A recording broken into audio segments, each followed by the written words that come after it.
আর আমরা যদি পাশে না থাকি কেমন লাগে না দেখতে? একটু অসভ্য ছেলে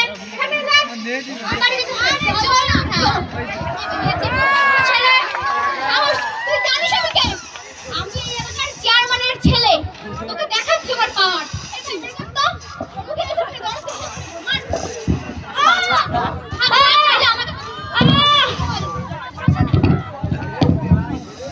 পাওয়ারের ঠেলা দৌড় দিছে।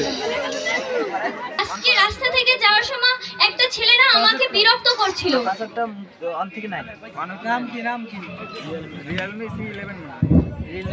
এসব তোমার দোষ। তোমাকে না বলছি মেয়ে মানুষ দেখাবার কোনো প্রয়োজন নাই, আমি কালকে তোমার বিয়ে ঠিক করবো। না বাবা না, আমরা যা বলছি তাই চুপ করো। যা বলেছি তাই। তো অনেক বয়সী হইলো, এবার তো তার একটা বিয়ে করানো দরকার। আমার তো বয়স হচ্ছে, অবশ্য আমার বাবুর বয়স বেশি না, মাত্র 28 বছর।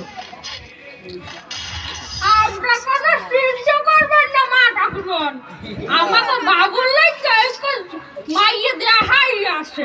মাইয়ে ক্লাস নাই, মাইয়ের বয়স একটু বেশি হয়েছে না। নিজের ফুলের বয়স এত বেশি, সে আবার পরের মাইয়ের কথা বলে। কিছু বলেন ঘটক মশাই? না কিছু বলিনি। আগামীকাল মাইয়ের আমরা দেখব। আচ্ছা ঠিক আছে, চলেন মাইয়ের গো দেখি। আচ্ছা ঠিক আছে। আচ্ছা কালকে মেয়েকে দেখতে আসবে, বুঝলে কিন্নি? ও তা ছেলে কি করে, বয়স কত? এই তোর এসব জানার প্রয়োজন কি? মেয়ে মানুষ চুপ কর।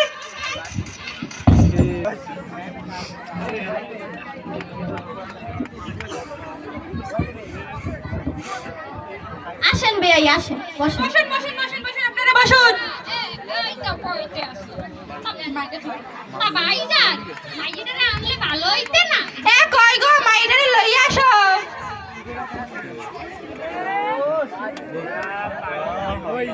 কোনটা ভাই?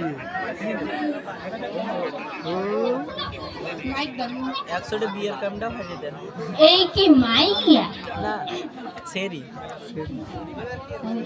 এই কি আপনাদের মাইয়া?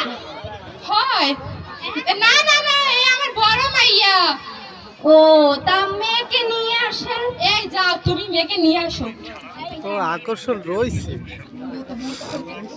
আমার বয়স কত গো, মানে আমি ভাবলাম এই বুড়ো বেটির সাথে আমার বিয়ে দেয় নাকি? ঠিক আমরাও তো বলেছিস, ভয় পাইছি রে। কিছু বললেন আপনারা? না না, কি করবো আর, কিছু কইনি।